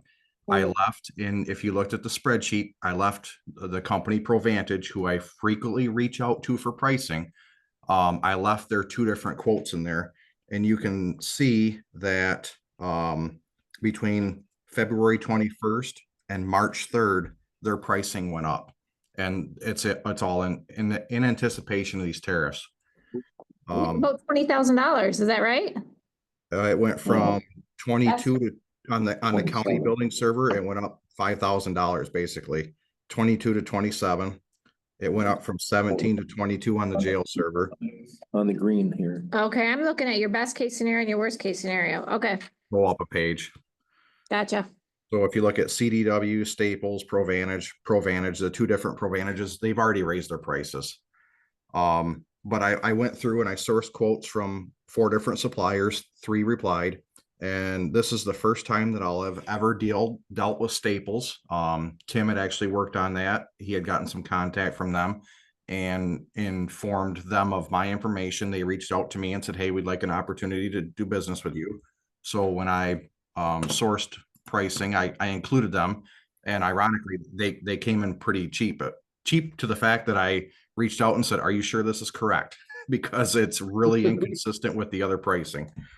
In addition to that, when you look at the best and worst case scenario, obviously I included the tariffs, but I budgeted $80,000 this year in the general fund towards this.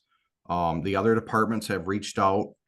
Actually, I reached out to the other departments. The other departments like Register of Deeds, Karen, Treasurer, huge help. Breck with the CPL fund, Brian Stein with his building department. I reached out to the departments that this is going to affect and said, hey, you guys have your own funds, you have your own fund balance. Can you chip in towards this? And they did. So I broke that down for you on the bottom of what each department would chip in. And out of the 80,000 best case scenario, I would only 31,000 would come from the general fund out of that 80,000 that was budgeted this year. My question to you is if you're comfortable with moving forward with this, is would you approve it tonight so I can move forward to lock in this pricing, because these tariffs are of big concern to me. I just don't want to pay that extra money if we don't have to. I'm looking at the budget committee minutes. As far as the funding, am I reading, the funding's gonna come from the revolving fund? Some of it, yes. Karen has pledged to chip in that amount. No, that's from the treasurer's. Okay. Revision fund. So, Reversion. okay, so where would this come from, Tim? What he's asking for, the remaining, say out of the what- best case scenario. Out of what he's budgeted, he asked for a budget of $80,000. I know, I'm looking, yep. And That's in the general budget now. to buy 31 would IT come out of equipment.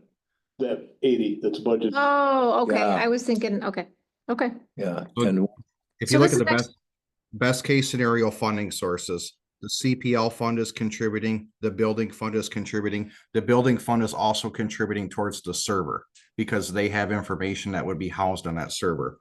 The automation fund from Denise at Register of Deeds, she's paying for her own equipment that's being purchased with this amount. The automation fund server, because she has information on that server, just like Brian does in the building department. She's chipping in some money out of her fund, which has a fund balance. The I general, see you. Oh, sorry, go ahead. Go ahead, Go ahead. Tom.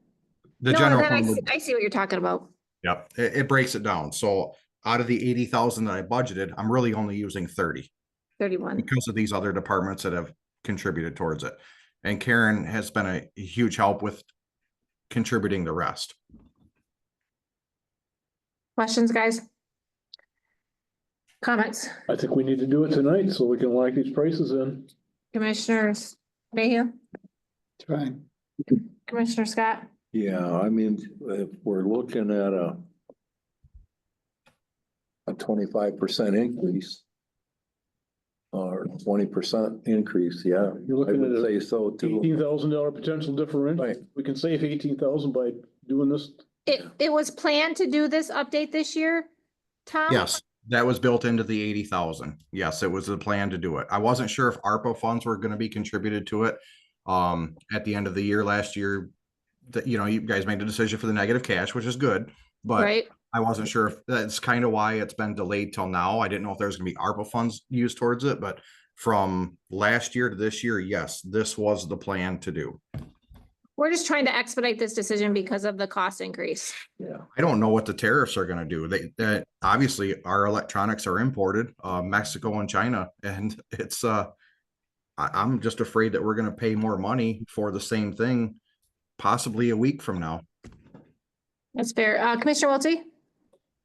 Yeah, I think with the possibility of these tariffs, you know, staring us in the face, and the importance of what we're doing here, we've got to keep up on this technology.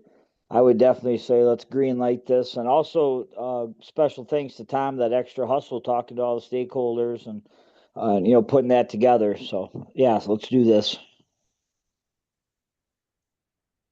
Yeah, especially since this money was already planned. We're not having to come up with an extra $31,000. I mean, this was already budgeted.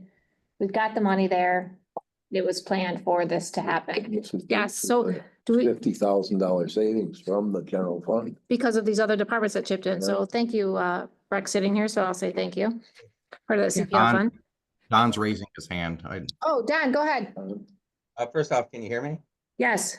Okay, just a quick comment. You know, I'm not usually with you at the committee of the whole, so I haven't seen all the way you conduct business, but I just wanted to remind you that Commissioner Wiltie, he's remote, and He so can't vote. can't vote unless Correct. he fits into one of those small categories. Okay. Yep. Thank you. Okay, Thanks, Don.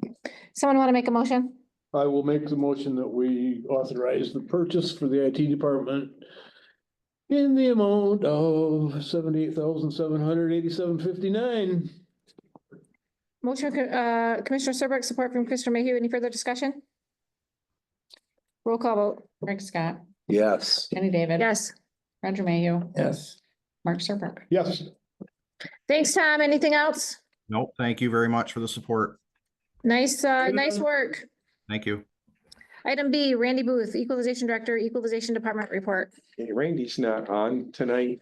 This is just a prelude to the April 15th meeting that we have to do when we do the equalization meeting. Coming attractions, the memo, just to sum it up, 10.6% increase in the assessed value, 6.1% increase in the taxable value. So those are both, good numbers all the way around for the county. On the 15th, Randy will be here with the full-fledged report and can break it all down to tell you what categories did what and just give you the full tour. Taxes are going up. That's Yes. what that's saying. Yes. In a nice way. Yeah.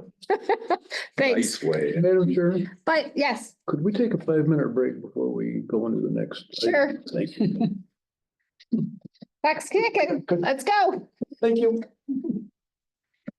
We only, Let's meet in the other door. we only. Let's go into a different door though. I know. I'm whipped. I know. Doing good. It's been a long week. I just had to wheel you back in a couple times. You're kind of getting off the task. I agree. Bye. think I- Thanks, Bill. And even if I don't, I actually figured out how to find it.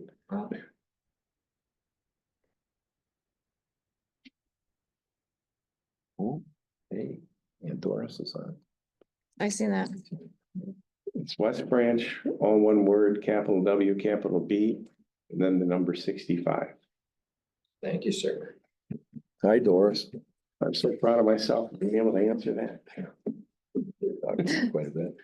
You what? I talk, Do you? because they live across the street from the apartments. Yeah. Oh, hey, Craig. Yeah. The LEC make quorum today, the law enforcement Law committee. enforcement met today. Cool. What's the status on the administrator? The sheriff's at the same spot. No change. I mean, didn't he have that union meeting that he was? No, we have not had it yet. Oh, that was gonna be at the end of February. Oh, that ended up being, It ended up being March Deputy. 11th, and then the union. April. So now it's April. we met with the union with the deputies at that other meeting. Oh, you did? Oh, no, I'm talking those promotion. Okay. Because we ratified that. Yeah, I know. contract. We ratified the contract with the deputies last meeting. You should have saw that. It was after we came out of closed session, Be cautious. back in the open section. Uh-huh. You ratified the contract with the Japanese. Deputies. There's three contracts in the sheriff's department. Uh-huh. Deputies, command, and corrections. So no lieutenants? No, we're on. We're on. Oh, I thought we were on a break. Well, Well, we're on a recorded break. recorded. Yeah. Are we back, sir? We are back. Madam Okay. Chair. Thank you. Earned sick time act policy. Which is all open anyway. Tim? I'm going to turn it over to Don. The attorney's office has developed this draft policy that's in front of you. It is sort of fluid yet, and I'll have Don kind of take it from there about what our obligations are, and there are obligations. Don, you have the floor. Hi there. I did send a short summary from our office to Tim. I don't know if that was distributed, Tim. Yes. It's on here. Yeah. Okay. Well, I hope that in and of itself was relatively clear. The law is changing. Actually, I guess it's changed several times over the course of this. It's been a bit of a soap opera actually over the last 7 years. It started off as a petition, and then the legislature inserted itself, and then there was litigation that, for whatever reason, went on for many, many years. That resolved last year, and then this legislation that's intended to make the whole process more smooth for everybody it applies to, which is almost everybody. If you're an entity with more or less, if you're an entity with a W-2 employee, you're going to be affected by this earned sick leave policy. I should say the Earned Sick Leave Act. And what is it? What does it mean for Ogemaw? Excuse me, I'm just looking through my notes. For your collective bargaining employees, they're covered by their collective bargaining agreements until the date they expire. So most of your employees, I think, are under the collective bargaining agreements. So in terms of what's going to happen immediately for them, it's really nothing. I'm sure that all of this will be a subject that will be discussed quite a bit over the course of the next year with your various units. obviously Ogemaw has employees who are not subject to the collective bargaining agreement. This statute does apply to part-time employees. And it provides that employees may accrue, where is that number? We're having a hard time hearing you. Are you able to look at the screen? It's when you're looking away. I have a thing right here that's in front of me. This is my microphone. There, we can hear you better now. Okay, I'll just try to hold it a little closer to me.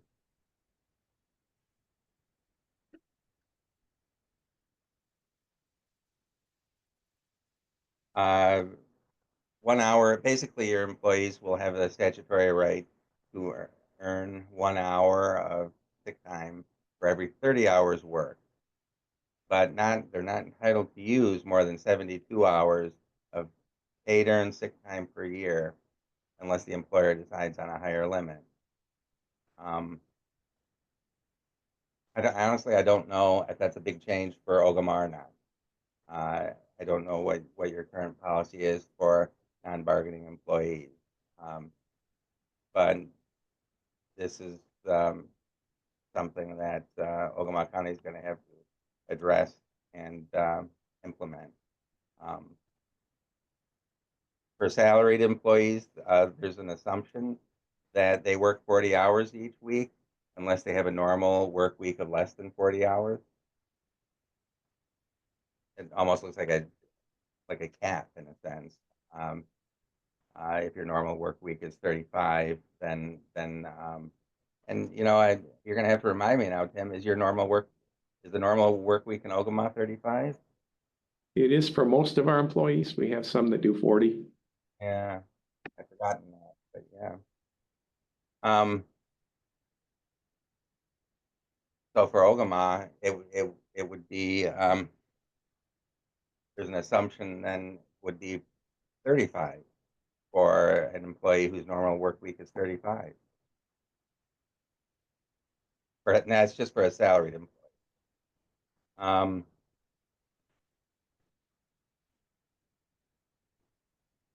Most of this just applies to employees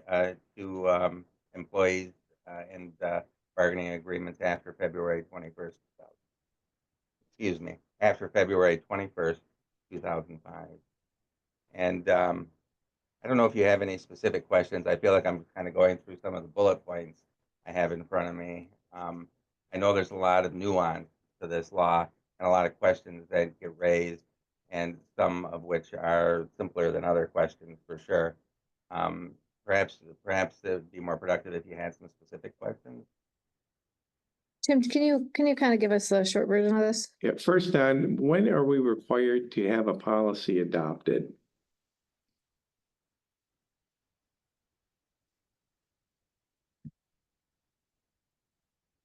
You know, Tim, I'm embarrassed to say I don't have that in front of me, but I will let you know tomorrow.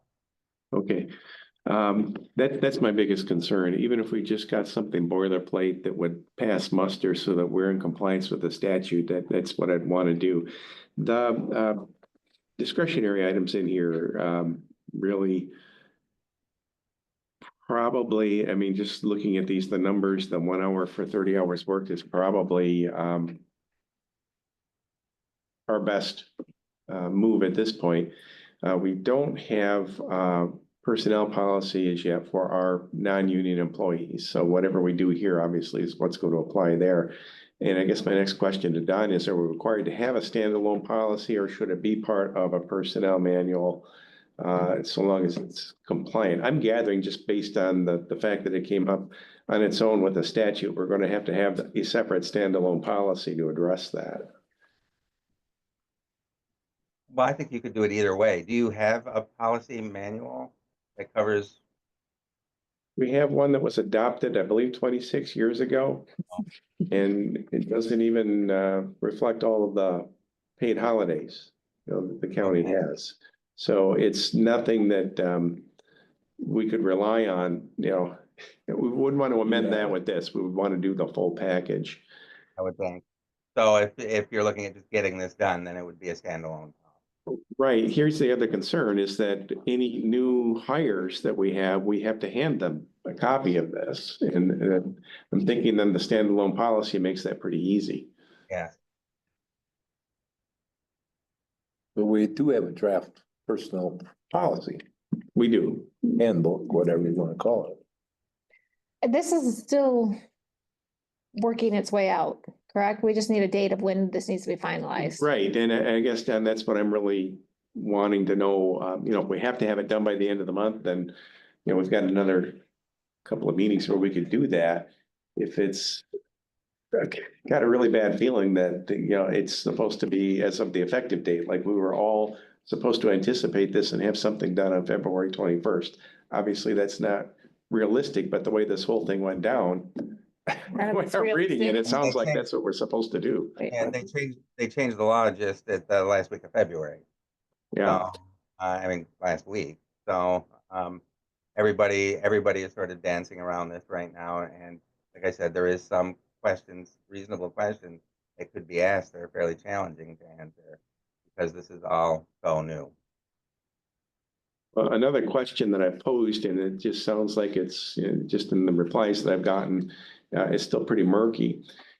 These are required sick days, right? It's very specific in the statute.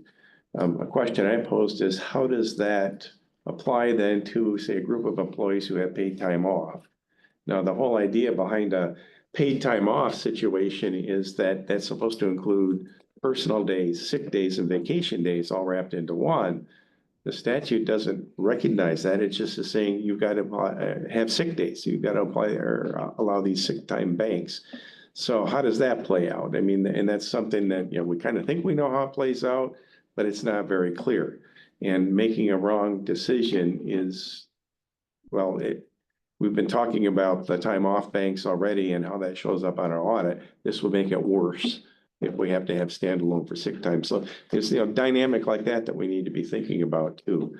But there may not be time, and that's where I really I have Don's feedback in terms of our deadline. Sounds like You did mention that question earlier, and that's definitely one of those issues that I think requires a good deal of thought. I think that overall, it seems like the feeling is that if your PTO policy covers sick leave and meets the accrual minimums of the SDA, it should be satisfactory. But I don't want that to be considered the final answer. You know, if this was Jeopardy, that wouldn't be the final answer. That's an important question, Tim, and one that we're definitely still looking at. Are you guys good with that? Be more to come. Yes. Okay, huh? It's not Jeopardy, that's. Live scan system for clerk's office. Rick? So this past, last committee of the whole, I wasn't able to be here. I requested that it still be talked about with my staff. Alicia was here. Paul gave you guys a lot of information, and then Tim gave you guys some information. This past week, I had conversation with Commissioner Scott, Commissioner Serbrook, just in regards to this. I asked Commissioner Scott, or Commissioner Serbrook actually, asked for it to be put back on the agenda. I want to be able to tell you my reasons. First of all, I appreciate the fact that the sheriff's department set aside 4 hours to be able to do the fingerprinting. And in his update, he had said that there was only 2 people out of the 4 that were for CPL fingerprints this first 2 weeks. We haven't had a class. The county hasn't had a CPL class in the last 2 weeks. So there hasn't been an influx in new applicants. So that's why the number is going to be low. So it's not really a accurate or fair test when there's not new classes being offered. But besides that's separate. My fund balance in the CPL account is almost $19,000. After you guys just approved the new computers and all that Tom spoke about, I still have quite a bit of money left in there. My office would really, really like to be able to offer doing fingerprinting. They come in, they do their application, and then they have to wait until Wednesday to do their fingerprints. If they could just get them done right then, it would be one-stop shop. I feel like it is serving our constituents better by being able to offer it. So you guys had made the comment that it is a lot of money, or you're surprised about how much money it was. It's a lot of money to set up, but I have the money available. So it would be roughly $7,500 to set up, and then I actually, after I did more investigating in this, Paul had talked about how we share the maintenance fee, which we already are paying $17.48. That's paying for services that they provide on top of the fingerprint, like the every other service that they do, the court stuff, the teachers, whatever. There's literally, these are all of the available fingerprinting options that can be done. We already pay $17.48. If we were to get our own machine, we would pay roughly $2,000. So it's not that much. I mean, it's a couple $100 more. The $17.48 would have to come out as somewhere for the sheriff's department. But we're overpaying, that is what my point is in that. So if we can do it, the end of everything with the computers and the fingerprinting machine, we still would have 4,000 as a fund balance. And then the end of the year, we would be back up to roughly 7,000. So each year we make 3,000 to 5,000 after all of the expenses. So that would cover the 2,000 a year, and we'd still have leftover money. The printer, the CPL card printer, which we print everybody's ID badges for the county, that we, just in the history of that, we've replaced it every 5 to 6 years. If for some reason we needed to replace that, we just did it in 22. If for some reason we needed to replace that before the 5 or 6 year time would be up, we'd still have money in there to be able to fix that. My point in this is I have money in my CPL fund. It's doing a disservice to our public to not be able to offer this when we are willing to. We have the money to do it. I have staff to do it Monday through Friday, 8:30 to 4:30. And we want to do it. So I am asking you guys to please reconsider and put this on the agenda next week for approval. Commissioner Scott. Well, my question is how much do you generate a year? Because so that we could offset the cost of 3,000 to an annual, 5,000. 3,000 to 5,000. And The average was 4,000. okay, and the cost per year, annual cost was what, around 3,000? 2,000. The annual maintenance is $2,050. Okay. Then the other thing, we're taking some money out of the CPL fund for the computers. Mhm. We're just not gonna, if we do this, we're not gonna, what other things have you bought in your tenure?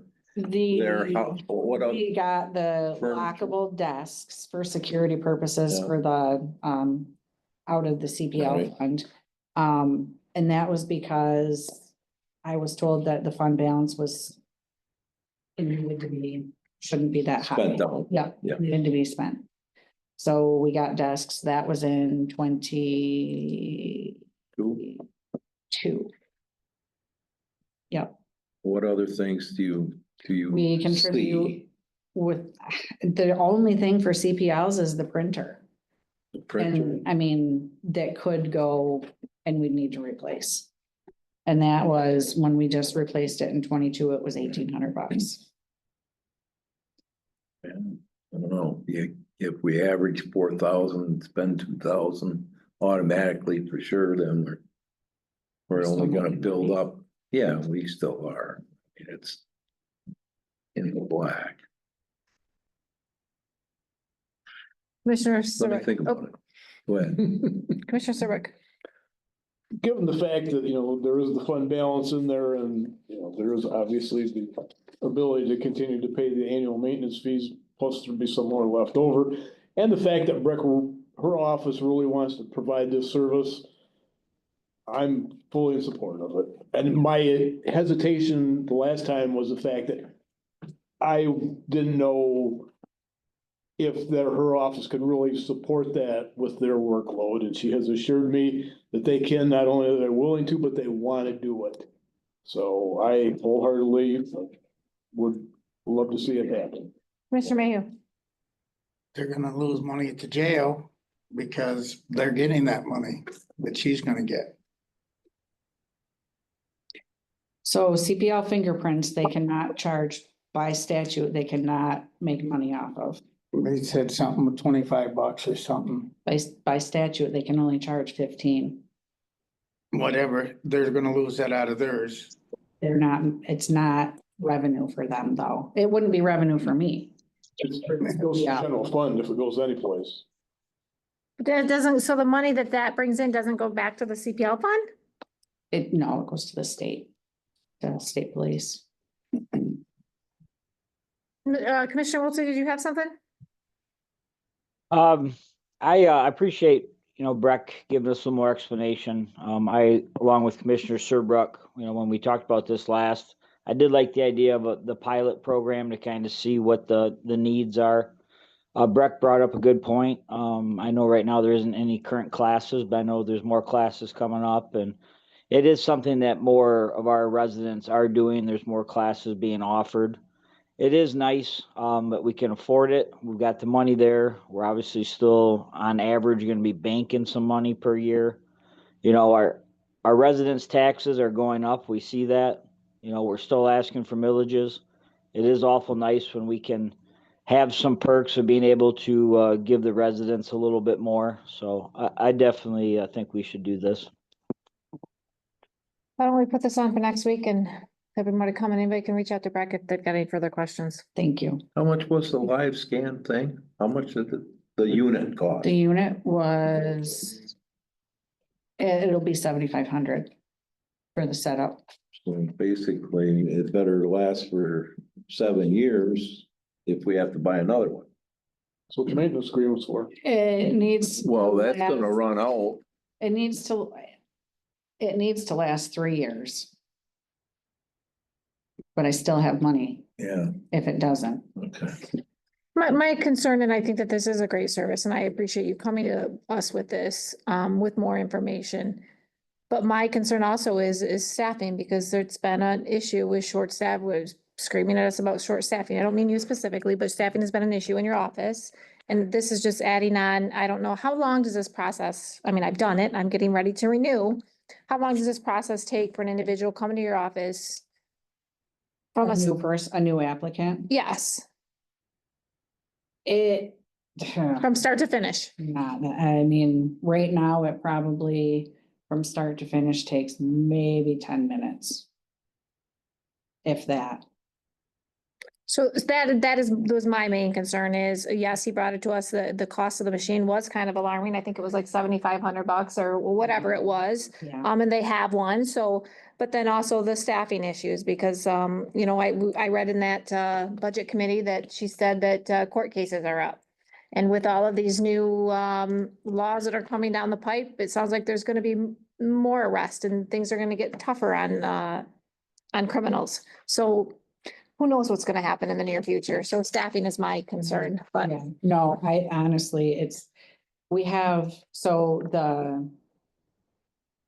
my one deputy in there that does not do court, besides Tracy, she's the one who is the accounts payable, and she kind of is just like a grab all, whatever. Okay. She does everything. She would be the designated person, because she doesn't, her focus isn't 100% or majority percent on court stuff.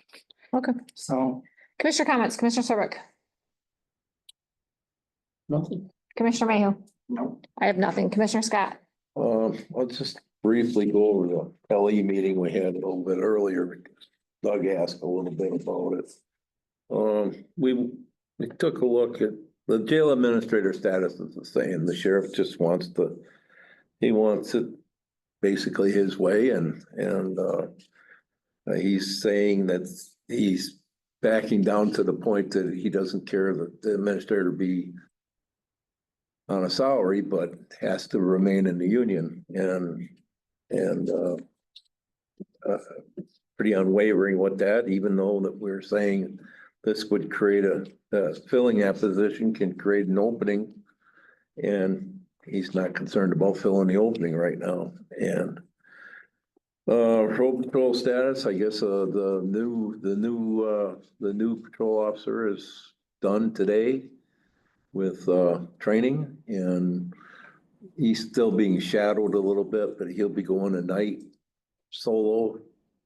But that's really in a car with another guy, so. But his training is pretty much over with. Same with animal control. Today seemed to be the end of the animal control training. So they'll be going after that. We talked a little bit about school resource deputies. At the city meeting, I went to West Branch City meeting, they brought it up that they needed to have a motion to extend 2 months because their contract ends. They need to end their contract when ours ends in June. So I left it open to tell us if there's more needs that you need from the school. Do we need to renegotiate more? Because, we just ratified a contract with increases, so. So I left it to that. Posse, well, we're at the same stage. It's just that the meeting was gonna conflict with another meeting that the under sheriff had, and they're gonna reschedule so they can do that. We got some emails through Tim the other day, telling us about some of the other inmates that are outside of the county. I was unaware of that. That was good information. I told the two of them that, we ask questions and we do get answers for the questions we ask, but sometimes I don't know the question to ask, so I don't get that answer, but yet I still have to make a decision. So I pleaded with them, but please volunteer more information than just my question asked. And I say that to anybody else. No, I thought it went well with as far as the medical examiner thing, I thought that went well, and I sure learned a lot more than I have in the last couple times. So, yeah, I did meet with Mark a little earlier today. He showed me some results from that budget committee meeting. It looks like we're really doing good on our budget. And it sounds like we have a lot of engaged people. A lot of our department heads I've seen that. are engaged, and I can see that because of the results from so many of the departments. They're well within the budget and they're doing great. I'm concerned about this corrections. Overtime. Yeah, I'm gonna just say it. When we get done with our union agreements and everything, we're gonna have to seriously look at our non-union people and our elected officials. it's been a number of years since we took their bases up. I'm banking on that fund balance coming out at the end of the year. And it'll have to be at the end of this fiscal year before we make any kind of move. But if there's a department and it's as big as the corrections is and they can't get their acting gear, I'm gonna have a hard time deciding on corrections or deciding on elevating the elected officials. So just a observation on my own opinion, so. Commissioner Wiltie. that's it. I had all intentions of being at the meeting tonight. I'm up in White River, Ontario, and it was a big blizzard and highway got shut down. So luckily I had good enough internet. We had some really good talks here tonight. I just want to add on to the law enforcement meeting, which I was attended via Zoom. Again, just, 5 months into this fiscal year, the conversation regarding this jail administrator was brought up last June in budget meetings. It's just really, really disappointing to see we're still at this. Yeah, we need to be able to communicate. We need to be able to get this figured out with the sheriff department and the jail. But we made it very clear that we want a jail administrator. We have a jail. The jail should have a jail administrator. And we're still at this point we're at today. Other than that, I did send, I was in via Zoom for the budget meeting this morning. Kind of like, Commissioner Scott said about with Commissioner Serbrook, it is good to see that we're really on par with, a lot of things with the county. It's great to see the direction we're heading. These challenges with the jail we have ahead with overtime costs, still having no direction with this jail administrator. It's caused me to really question, the direction we're heading. I've asked him to look into Mount Morency, Oscoda counties, how they operate a jail with one person. We need to look in to find out how they do that. And we'll see what happens. That's all I have for right now. Thanks. Public comment. Doug, do you have any? Nope. Any public? Clarify one of my comment. Go ahead. When you asked how long that machine needed to last, and I said 3 years, that's keeping it at the fund balance that it is. It would need to last 1 year. Any public comment on I had the, to buy another. any public comment on the phone? Is there gonna be any business after closed session? I don't think so. Good not. Any public comment on the phone? There will be no, we have a closed session item 8, but there will be no formal business after. So does someone want to take us into closed session? I will make a motion that we go into closed session to consider strategy connected with the negotiation of collective bargaining agreement pursuant to Michigan Compiled Law 15.268 C. Support it. Commissioner Scott, Yes, support. roll call vote. Mark Serbrook, Yeah. Roger Mayhew, Yes. David, Yes, Craig Scott. Yes. we have a motion with support to go into closed session. Tom? I'm exhausted. Is this gonna take a while? Oh, it's just numbers and math. Oh, God. Just spending money. You would sign this one more time for the veterans. Thank you. Thank you.